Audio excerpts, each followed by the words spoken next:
growing up in LA, it was fun. Barbecues, cookouts, potlucks, summertime, street blocked off because we having a block party. It was so fun, and then you got the getting in trouble because you didn't get in the house before the street lights came on. Then you grow up and things change. Yeah.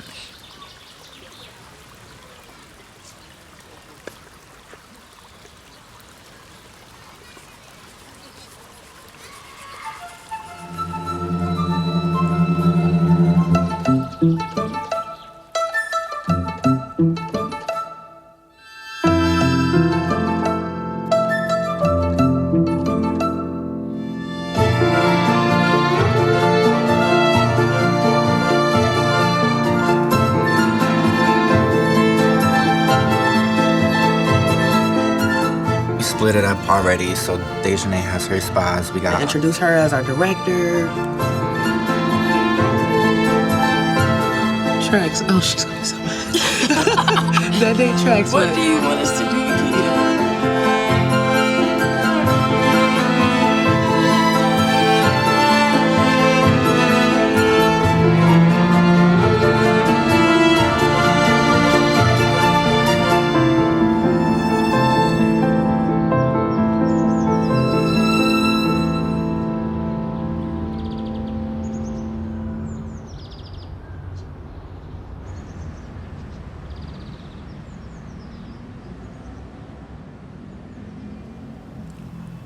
I feel like for me, like the fulfillment of helping others and also being helped myself, I feel like that's like what joy is. Because I feel like a lot of times we can't, like sometimes we'll be like, oh yeah, like help everyone else or take care of everybody else, but we don't allow people to take care of us. And some people could see through that, like nah, like you need some love too, like you need a hug too. Yeah. So I think that's joy. So yeah. Yeah. I don't know. I feel like the work we do brings joy too. It's like we're doing something that hasn't been done. I think for me, it's like we're the blueprint. Okay, because like we're showing that this works. You know, if you put your trust into young adults who are system impacted, they can lead the role. They can fill the role. They can lead this work. I just think in the world of service providers and systems that serve youth, there were never like opportunities for young adults to be able to fill roles where they can fix a system and have power to like shift it, you know? It's like something that has never been done. I've born and raised in Los Angeles, and I have been system impacted since the age of 6. So for me, I've never seen young adults having no power. They don't have a voice. I've never seen them being able to help a young adult or be in the room to say, hey, they can't speak up right now, but I'm gonna speak for them. Because I feel like that's where the emissary's power really comes from. It's not just the fact that like it is us as a board with power. It's the fact that like our power comes from the fact that we are holding this many youth across LA County to actually uplift their voice and show that like this is, youth do have the power and the ability and the like talent to put their perspective and like lead this work. All that needs to happen is that they need the platform and like the actual power sharing to actually do that.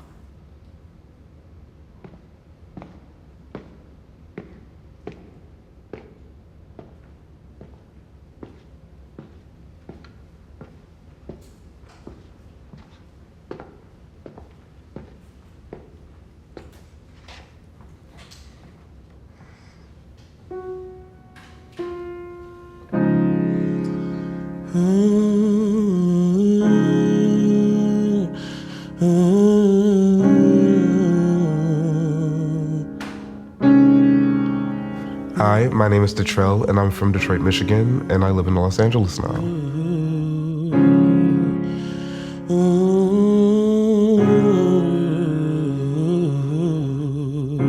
So I was always well, I grew up like in a Black Christian household, so it wasn't really the most comfortable space for me.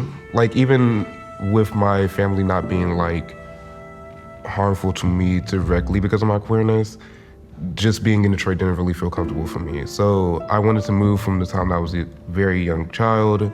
And then when high school happened, the pandemic happened as well. And as I was coming to senior year, I was like, holy shit, you're about to be stuck in Detroit. You have to leave. I knew that I wanted to do music. That was the only thing that I wanted to do. I've been singing since I was 3. Well, I say I've been singing since I was 3, good since I was 13. But it like was just such a home for me. And I knew that that was what I wanted to pursue.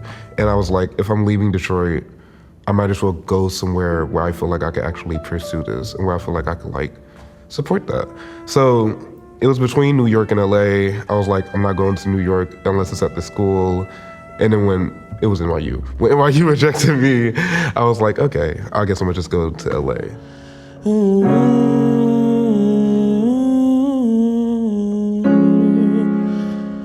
I had my first job at Walmart during the like spring of 2021. And like I was just saving up all my money because I knew I wanted to move. Randomly bought a plane ticket one day just out of like, I don't know, probably a manic episode. But I just randomly bought it, couldn't refund it. So I was just like, okay, I guess I got a ticket now. Let's pick a day. And I confirmed it. So the night before, I had to leave, I packed this small ass suitcase, the smallest suitcase ever. Oh my God, I forgot that it was so small. But I literally stuffed it. And then I like put maybe like 10 layers of shirts on. It was so many layers of clothes. I put like maybe 10 layers of shirts on and maybe like 7 layers of pants.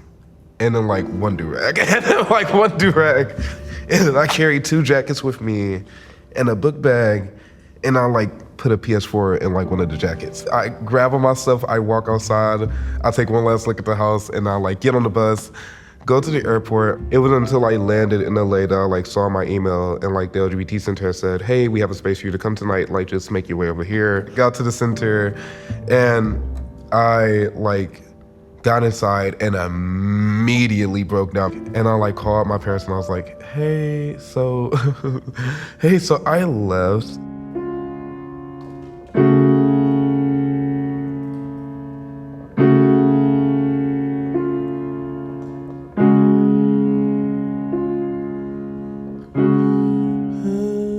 I woke up the next morning and the case manager just started talking to me because I knew nothing about homelessness. I remember the one thing that I said was like, I did not know that these many resources existed for me, and like I've used them to the max. I feel like I use them to the max, and they have been like the backbone for like the stability that I even have now. I feel like when you come into services, it kind of is just like, how do those services like leave your life, and like that's a path that you take. And I'm like still on that path. I have been like rethinking homelessness and like even like looking at like people around me. Like there are people who are housed right now who I feel like are homeless, who have like no space to exist. Like there are a lot of people now who are like, who like have a place to rest their head. They are not housed. Like they are not housed at all. Like they have no space to truly be.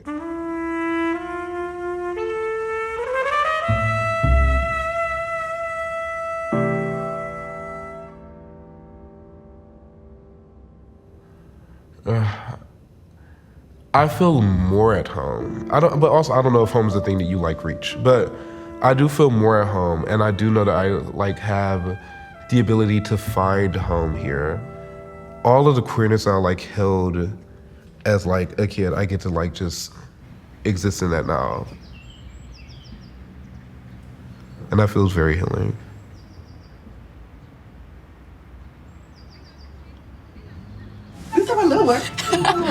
The secrets. Okay, where you want to meet? Because I'm writing this email right now to like the potential funders we've been in touch with, to give them like our new emails and our website and invite them to the funders convening. But yeah. I still have a thought that maybe if we have capacity and we could like do the full emissary, you know how YP2F used to do their like full youth-wide summits and then come out with like the youth bill of rights or things of that nature. I feel like we could do something like that in creative. So what's kind of dope about that is, so under the Yessie grant, we are trying to plan two annual conferences. But we have no idea what these conferences are going to look like, what's going to come out of it. So because Emissary has like such a strong foot in there, I feel like we get to give good input on like the direction and like what coming from the SPA teams, coming from this big group of young adults that are actually working together on this system change. This is what a conference could look like in LA County, because we want to make sure it's LA based, like it's right in the heart and center of LA, but it's supporting all of LA County as much as possible and making sure that all providers are there, all systems are there, like kind of having a collaborative thing, but it's youth led.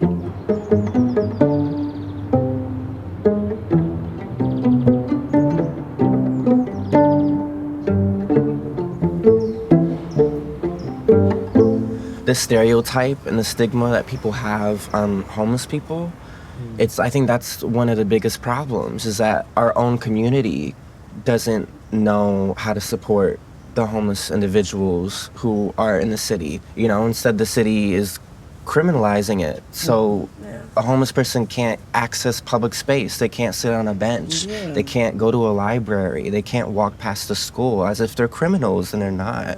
But just like that stigma, it's like once we get rid of that, like from the general public and the community and stuff, it's like once people start understanding, okay, anyone can be homeless. Many people are one paycheck away from being homeless, you know what I mean? And so it's like once people understand that these are humans, you know, it's like hopefully they'll start voting, right? You know? Because I'm just like, okay, you don't want homeless people in your backyards, but you voted against having a shelter a few blocks away. Yeah. You know what I mean? Yeah. So it's like once we get some light bulbs going. And I think it goes back to like changing the narrative too, like start like amplifying the positivity behind our struggle. And I know it's like, where's the positivity? But us surviving is the positivity. Us living and fighting, no matter what it looks like, is like the positivity, because we could be like down and out in whatever way that looks like. But it's like, even though we're unhoused or even though we're like struggling, we still wake up each day trying again. Like, come on, like give me some damn credit. Like, I could be worse. It could all be worse. But it's like trying to put that narrative, take that negative image off of being unhoused and realize this is just a status that can change. This is not something that is permanent.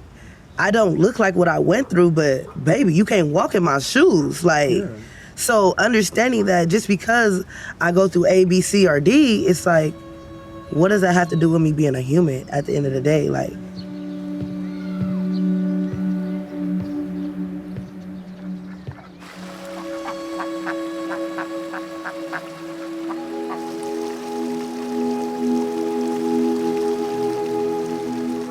my name's Latoya, born and raised in Los Angeles, California.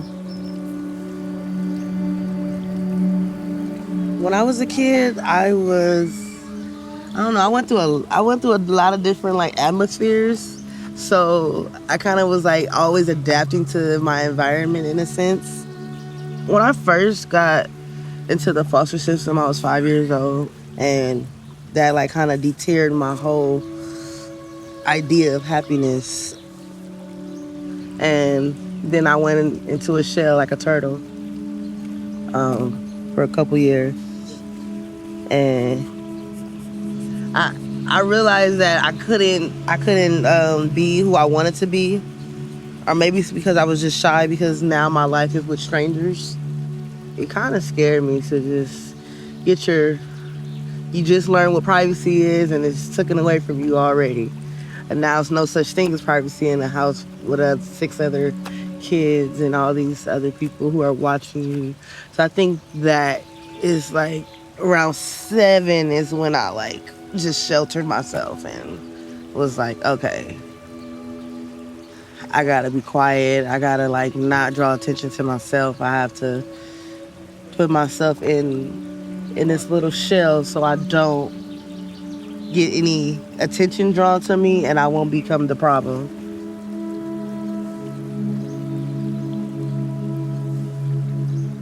Try to like hide, if that makes sense, like hide who I am or who I want to be. And that did its own work on me. I think like it changed what I thought myself, like who I thought I was as a kid. Something my dad used to tell me was like, why are you so hard? Why you don't hug and why you don't love? And I didn't realize that, but I get it now. I was literally living through, like my trauma was living through me, and that's why I wasn't a hugger. I didn't say I love you, even though deep down I really freaking love you. I wouldn't say it as much as you may want me to say it, or I wouldn't say it when I leave or get off the phone. Like, it was just so many things that I'm like, oh my gosh, you are not healed. So now as I'm like trying to find myself again and living with all this support, I start to soften up because my kids are huggers. My kids are so affectionate. And once I had them, it came in instantly. And I was just like, how did this happen? Like, I was never like that, but with my kids, like, that's what, like, I don't know, probably softened my heart and made me realize that it's okay to love. It's okay to take down the wall a little bit. You don't always have to put this big, strong shield up and protect yourself so much, because some people will be there for you. Some people will return it. It's like, when I say the road wasn't easy, it was not, but it was great, because it got me to where I'm at today. And today, I feel confident in who I am. I feel great about the woman I decided to be. And I know, like, even if I was to die tomorrow, I made an imprint.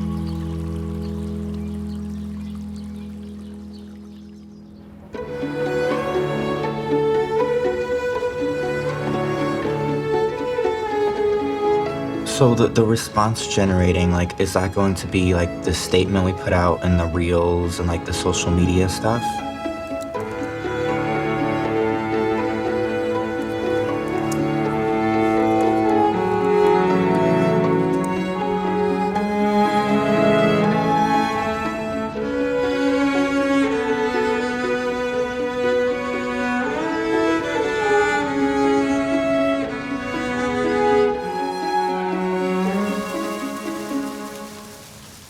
I feel like when we talk about like the systems that like create and perpetuate homelessness, I think of it as like homelessness being a status that is created by like systems failure and like perpetuated by like systems failures. Like, there's just so many things that can create the status of being homeless, you know? Yeah. Because it's like all these people who have all of these opinions about homeless people, they've never been homeless, you know? So it's like they just make up these situations in their mind, like, oh, they're probably on drugs and alcohol. Guess who is doing just as many drugs and alcohol? House people, okay? Check the freezer, okay? Yeah. It's in there.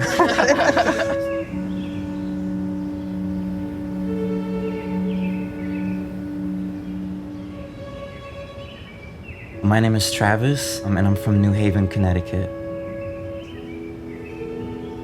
I grew up in a really strict Christian household. So the full 9 yards: Bible study, prayer meeting, youth group, Sunday school, it goes on and on. So that part was not the best. There was no space to really express yourself, you know? My mom was constantly like, oh, don't talk with your hands, don't cross your legs, don't talk like that, you can't wear that color. I really truly did believe like being gay was wrong, you know? I thought there was something wrong with me, you know? And it's like I would constantly be praying and like begging God to take this away from me, doing my devotions, doing everything that book tells you to do, okay? But I did not get any less gay. And instead of hating myself, I learned to love myself and accept it. I think the day that really pushed me forward to where I am now, I used to have a YouTube channel, and I would do makeup tutorials. And I came home one day from work and I heard my voice on my mom's laptop, and she found my channel. Oh my God, I was teaching her how to do contour and everything. And yeah, so she was like, and there was stuff building up to that point. You know, she's always had that sense, like, you know, your mom knows. But yeah, that was the moment where it's like kind of hit her wit's end, you know? So yeah, she gave me 15 minutes to pack my things and go. And all my siblings were like around the table. They signed this piece of paper basically saying, I'm no longer part of the family. And if I step foot on the property, they called the cops, that kind of thing. So yeah, I got out of there. And I bought a one-way plane ticket to LA. And I had some money saved up. And I thought I could get a job out here pretty quick, because I had a few years of experience working with the elderly. But yeah, money ran out, couldn't get a job, and I ended up on the street for about a month, sleeping on the sidewalk.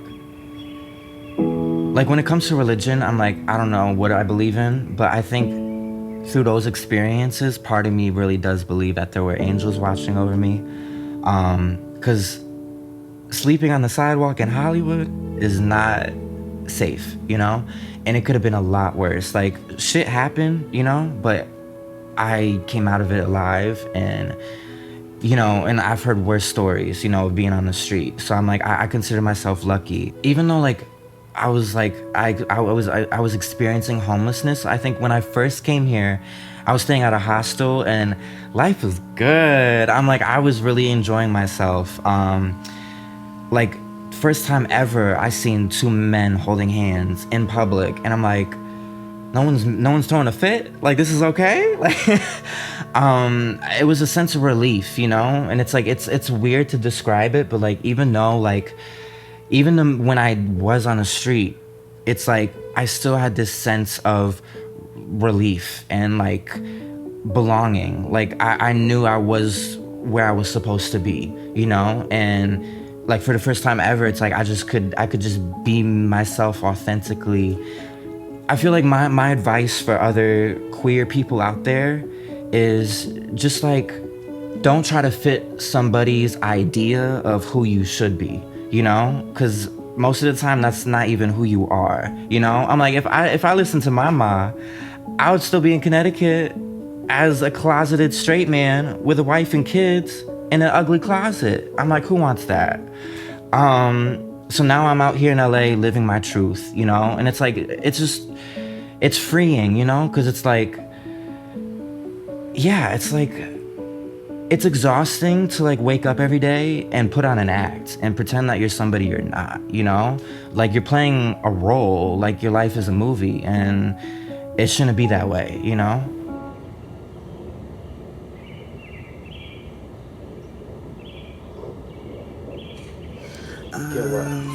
Let me see. Okay, so. Oh. All right.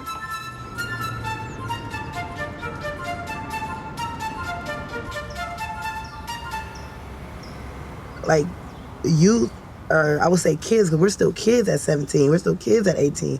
We don't know what life is really about. We're just thrown out there. But like, as a kid, you get out of these systems, or you emancipate from foster care. You get out of jail. You just left your mental facility, and immediately it's like, where do I go? Where is the first place I go? How do I get any type of help? Then you talk to someone, they might say go to the county building, but then it's like, you go to the county building and they expect you to know how to answer this thick packet of questions. I don't know. What? What are you talking about? Income? What?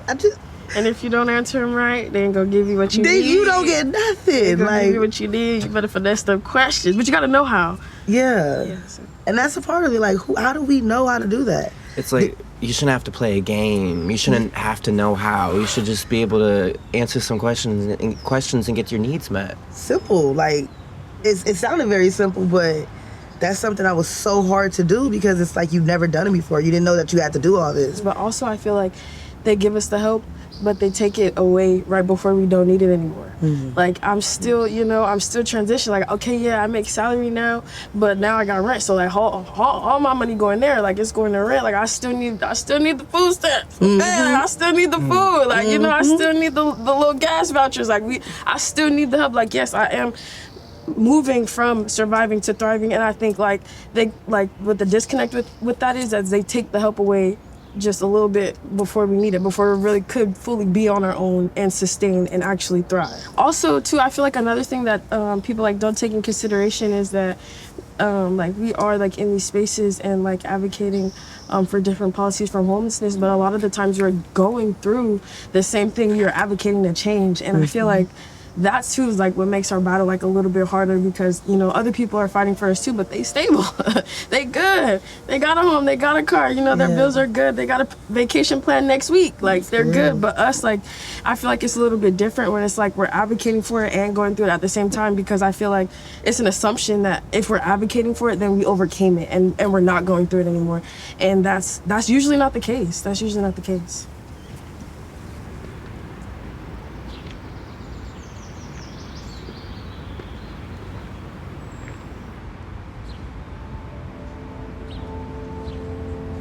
My name is Tennille Franklin, and I'm from Los Angeles, California.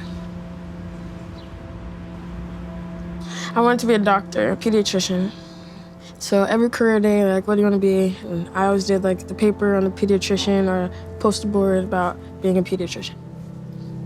I wanted to help people. That was like my ultimate thing. I was like a really big helper, being a caregiver for my younger siblings. I like took care of them basically. Like up until the point until we went into foster care, because then they took them away from me, essentially. I feel like it like manifested into like the motivation and like, I'm crying, I'm sorry. It's okay.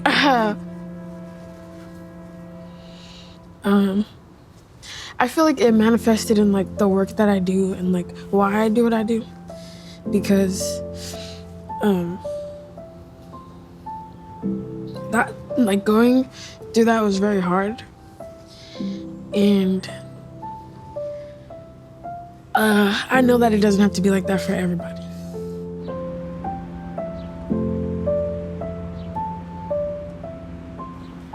I've never been like 23 before, you know, like this like the first time I've been 23, but I try to be like the person that like I don't know, that I would need, or like that I would need it if like I was younger, like as a 23-year-old with like the knowledge and the power that I have. So I don't know, I try to be like, what would I have needed, like not at this age, but like before, and try to like provide that kind of for myself now, if that makes sense, and like others. Yeah. It's kind of crazy. It's kind of crazy. It feels good though. It feels like refreshing, like good, like making good memories instead of like trying to suppress bad ones. So I like it. It's new. Yeah.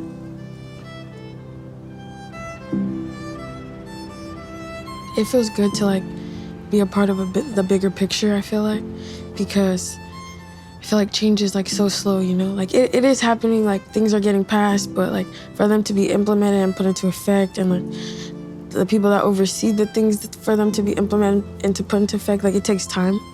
So I feel like it feels good to like be a part of a bigger picture, but it's like agonizing at the same time, because I just wish that like it could just be like, once something's said and done, like it's just implemented right then and there, like boom, you know, no more worries, like everybody gets help. And that's just like not the reality of things. But I think like in the end, once once all the puzzle pieces are put together, like the bigger picture is painted all the way, then like it would be like, oh, there I am.